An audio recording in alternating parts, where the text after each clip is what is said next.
Jai Shri Krishna. This video is for Gita Olympiad. Vasudeva Sutan Devam Kausachanooramardhanam Devaki Paramanandam Krishnam Vande Jagadgurum Shri Krishnam Vande Jagadgurum Om Shri Paramatmane Namaha Srimad Gita अथ प्रथमोऽध्यायः धृतराष्ट्र उवाच धर्मक्षेत्रे कुरुक्षेत्रे समवेतायुयुत्सवः मामकाः पाण्डवाश्चैव किमकुर्वत सञ्जय उवाच दृष्ट्वा तु पाण्डवानीकौ व्यूढन् दुर्योधनस्तदा आचार्यमुपसङ्गम्य राजा वचनमब्रवीत् पश्यैतां पाण्डुपुत्राणाम् आचार्यमहतीं च मूं यूढन् द्रुपदपुत्रेण तव शिष्येण धीमताम् अत्र शूरा महेश्वासा भीमार्जुनसमायुधि युयुधानो विराटश्च द्रुपदश्च महारथः दृष्टकेतुश्चेकितानः काशीराजश्च वीर्यवान् पुरुजित् कुन्तिभोजश्च शैभ्यश्च नरपुङ्गवः युधामन्यश्च विक्रान्त उत्तमौजाश्च वीर्यवान् सौभद्रो द्रौपदेयाश्च सर्व एव महारथाः अस्माकं तु विशिष्टाये तानि बोधद्विजोत्तम नायका मम सैन्यस्य सैन्यार्थं तान् ब्रीवीमि ते भवान् भीष्मश्च कर्णश्च कृपश्च समितिञ्जयः अश्वत्थामा विकर्णश्च सौमदत्तिस्तथैव च अन्ये च बहुशूरा मदर्थे त्यक्तजीविताः नानाशस्त्रप्रहरणाः सर्वे युद्धविशारदाः अपर्याप्तं तदास्माकं बलं भीष्माभिरक्षितं पर्याप्तं त्विदमेतेषां बलं भीमाभिरक्षितम् अयनेषु च सर्वेषु यथा भागमवस्थिताः भीष्ममेवाभिरक्षन्तु भवन्तः सर्व एव हि तस्य सञ्जयन् हर्षं कुरुरुद्धः पितामहः सिंहनादौ विनद्योचैः शङ्खं दद्मौ प्रतापवान् ततः शङ्काश्च भैर्यश्च वनवानकगोमुखाः सहसैवाभ्यहन्यन्त सशब्दस्तु मुलोऽभवत् ततः श्वेतैर्हयैर्युक्ते महति स्यन्धने स्थितौ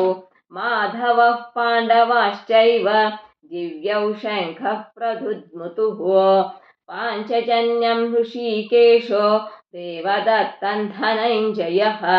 पौण्ड्रं दद्मौ महाशङ्खं भीमकर्मा वृकोधरः अनन्तविजयं राजा कुन्तिपुत्रो युधिष्ठिरः नकुलः सहदेवश्च सुघोषमणिपुष्पकौ काश्यश्च परमेश्वासः शिखण्डी च महारथः दृष्टद्युम्नो विराटश्च सात्यकिश्चापराजितः द्रुपदो द्रौपदेयाश्च सर्वशः पृथिवीपते सौभद्रश्च महाबाहुश्च शङ्खादद्मुः पृथक् पृथक् सघोषधातुराष्ट्राणां हृदयानि व्यदारयत् नभश्च पृथिवीं चैव तुमुलो व्यनुनादयन् अथ व्यवस्थितान् दृष्ट्वा धातुराष्ट्रान् कपिध्वजः प्रवृत्ते शस्त्रसम्पाते धनुरुद्यम्य पाण्डवः ऋषिकेशं तदा वाक्यम् इदमाह महीपते अर्जुन उवाच सेनयोरुभयोर्मध्ये रथं स्थापयमेच्युत यावुदेतान् निरीक्षेऽहं योद्धुकामानवस्थितान् कैर्मया सह योद्धव्यम् अस्मिन् रणसमुद्यमे योत्समानानवक्षेहै यये तत्र समागताः धार्तराष्ट्रस्य दुर्बुद्धेर्युद्धे प्रियचिकीर्षवः। सञ्जय उवाच एवमुक्तो ऋषिकेशो गुडाकेशेन भारत सेनयोरुभयोर्मध्ये स्थापयित्वा रथोत्तमम्। भीष्मद्रोणप्रमुखतः सर्वेषां च महीक्षिताम् उवाच पार्थ पश्यैतान् समवेतान् कुरूनिति। तत्र पश्यत् स्थितान् पार्थः पितॄनत पितामहान् आचार्यान् मातुलान् भ्रातॄन् पुत्रान् सखींस्तथा श्वशुरान् सहृदश्चैव सेनयोरुभयोरपि तान् समीक्ष स कौन्तेयः सर्वान् बन्धूनवस्थितान् कृपया परयाविष्टो विषीदन्निदमब्रवीत्। अर्जुन उवाच दृष्ट्वेमं सृजनं कृष्ण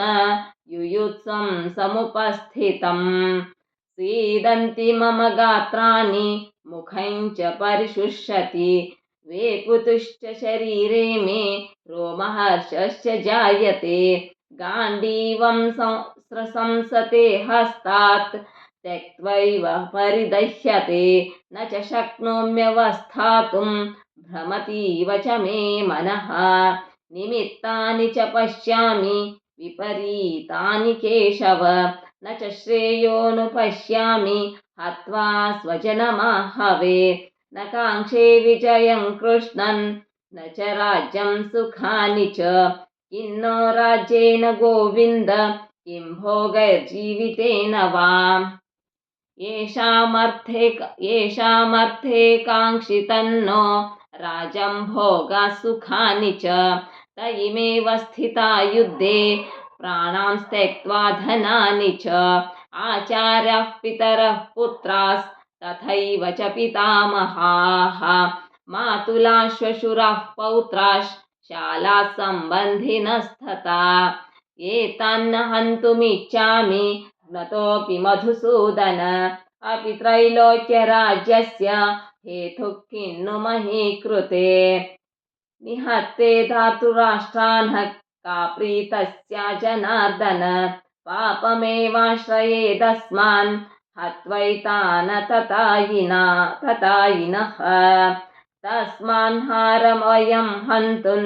धार्तराष्ट्रन् स्वबान्धवान् स्वजनं हि कथं हत्वा सुखिनः स्याम माधव यद्यप्येतेन पश्यन्ति लोभोपहत चेतसः